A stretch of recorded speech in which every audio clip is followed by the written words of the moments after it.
বলেছিলাম না, গ্রাম বাংলা একদম মাটির চুলায় মুরগির মাংসের রেসিপিটা তোমাদের সঙ্গে শেয়ার করব। যদিও বা সবাই মাংস রান্না করতে পারো, বাট এক একজনের রান্নার ধরন এক এক রকম। দেন সেটাই তোমাদের সঙ্গে আজকে শেয়ার করবো। Hello everyone, welcome to my another blog. সবাই কেমন আছে? আলহামদুলিল্লাহ আমি অনেক বেশি ভালো আছি। তো আমি এর আগের ভিডিওতে বলেছিলাম যে আমার আপার এই রান্নাটা তোমাদের সঙ্গে শেয়ার করব। দেন সেটারই ভিডিও নিয়ে চলে আসছি। তো এখানে আমার বড় আপা প্রথমে পেঁয়াজ মরিচকে সুন্দর করে বেরেস্তার মতো করে ভেজে নিয়েছে। নেয়ার পরে তারপরে তোমার বাটা মশলা যেগুলো ছিল এগুলো সব কিছুই দিয়ে দিল। দেওয়ার পরে দেন তোমার এখানে শুকনা মরিচের গুঁড়া দিছে, তারপর এটা হলুদের গুঁড়া দিল।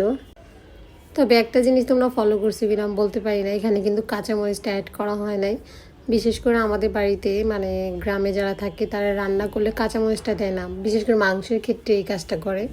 তো এখানে মশলা একটু নাড়াচাড়া দেওয়ার পরে আপা লবণ দিল। তো লবণ দেওয়ার সময় আমি বলতেছিলাম যে তুমি কিভাবে মাপ করে সব কিছু দিচ্ছ হাত দিয়ে, আমি তো চামচ ছাড়া দিতেই পারি না। তো হাসলো কতক্ষণ, হাসাহাসি করার পরে বললো আসলে আমাদের এভাবে রান্না করতে করতে অভ্যাস হয়ে গেছে। কিন্তু আমি ঢাকায় যখন রান্না করি আমার কাছে চামিচের মাপটা আমার কাছে বেশি মনে হয়। যদিও বা কোথাও বাড়িতে যে কখনো রান্না করি তাহলে আমার হাতের মাপ নিতে অনেক সময় সমস্যা হয়ে যায়। আর বিশেষ করে গ্রাম অঞ্চলে কিন্তু অনেকে চামিচ ব্যবহারও করে না মশলার বাটিতে। দেন সেই ক্ষেত্রে কিন্তু আমার অনেক ঝামেলা হয়ে যায়। দেখা যায় যে আমি তরকারিতে 2-3বারও লবণ ইউজ করি। তো যাই হোক, মনে হয় যে নতুন রান্না শিখতেছি এরকম হয়।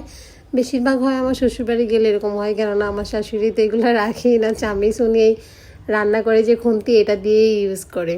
তো যাই হোক, আপা এখানে সুন্দর করে মশলাটা একদম ভালো করে একদম কষাই নিল। তো এই মশলার কষানোটার ক্ষেত্রে একটা কথা বলি, সেটা আমিও কিন্তু সেম মশলাটা এরকম করে কষাই, বাট যতক্ষণ তেল উপরে না আসে। তো এই জিনিসটা দেখলাম আপাও করলো। অনেকে কিন্তু করে না, মাংস একসাথে বসাই দেয়। তারপরে আপা এগুলো মাংসগুলো ধুয়ে রাখছে, এবং নতুন আলু অবশ্যই তো মজা মাংসের সাথে, তার জন্য এখানে নতুন আলু দেওয়া হয়েছে। তো সুন্দর করে এগুলো ধুয়ে নিছে, ধুয়ে নিয়ে এখন মশলা কষানো শেষে এগুলো ঢেলে দিবে, দিয়ে এটা নাড়াচাড়া করবে। এখানে কিন্তু দেখো আমরা যখন গ্যাসের চুলায় রান্না করি তখন কিন্তু করি কি, মানে চুলাটা একটু কমাই দেই নয়তো বাড়াই দেই। মাটির চুলায় কিন্তু এরকম না। তো কিছু রসুন দেওয়া বাকি ছিল। আমার কাছে মাংসের তরকারিতে রসুনটা কিন্তু অনেক মজা লাগে। পরে আমি আপাকে বললাম যে আপা এখানে কিছু রসুন দিয়ে দাও। পরে গোটা গোটা আস্ত রসুনগুলো দিয়ে দিল। বিশেষ করে গরু মাংসের সাথে খাসি মাংসের সাথে রসুন কিন্তু অনেক মজা লাগে। এটা কিন্তু তোমরা জানো কি না আমি জানি না।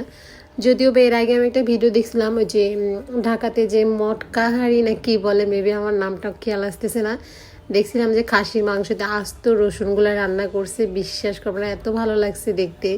মনে চাইছে আমি একদিন মাটির হাঁড়িতে রান্না করব এভাবে। যাই হোক, আল্লাহ যদি আমাকে বাঁচিয়ে রাখে অবশ্যই রান্না একদিন করব, আর তোমাদের সাথে অবশ্যই রেসিপিটা শেয়ার করব। তো আপা এখানে রান্না মাংস নামাই ফেলছে, হালকা একটু ঝোল ঝোল রাখছি আমরা, কেননা চিতই পিঠা দিয়ে খাওয়ার জন্য। তো তারপরে জিরা ভেজে নিল।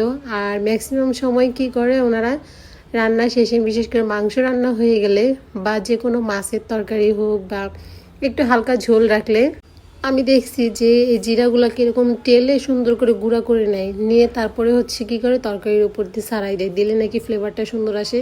তো এই যে তরকারি কালার, যদিও বা ক্যামেরা থেকে এমন লাগতেছে কিনা আমি জানি না, সামনাসামনি কিন্তু কালারটা অনেক জোস ছিল। আর এই তো জিরাগুলো এখন সুন্দর করে সারাই দিবে, দিয়ে হালকা একটু নেড়ে ছেড়ে বাস ঢাকনা দিয়ে রেখে দিবে। তো আমার আপার হাতের রান্নাটা তোমাদের কাছে কেমন লাগছে? যদিও বা নতুন কোনো আপডেটই নাই, তারপরেও এক একজনের হাতের রান্না এক এক রকম। তো রান্নার ভিডিওটা যদি ভালো লাগে অবশ্যই তোমরা লাইক কমেন্ট শেয়ার করে পাশে থাকবে। অ্যান্ড নতুন নতুন ভিডিও দেখার জন্য অবশ্যই আমার পেজটিকে ফলো দিয়ে রাখতে হবে। টাটা।